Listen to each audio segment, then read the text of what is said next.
You ask Tiger to solve. This deals with linear equations with one unknown. The final result is x equals 504,000. Let's solve it step by step. Simplify the expression. Simplify the fraction. Isolate the x. Multiply both sides by inverse fraction 10 over 1.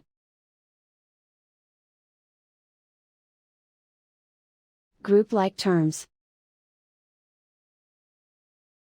Multiply the coefficients.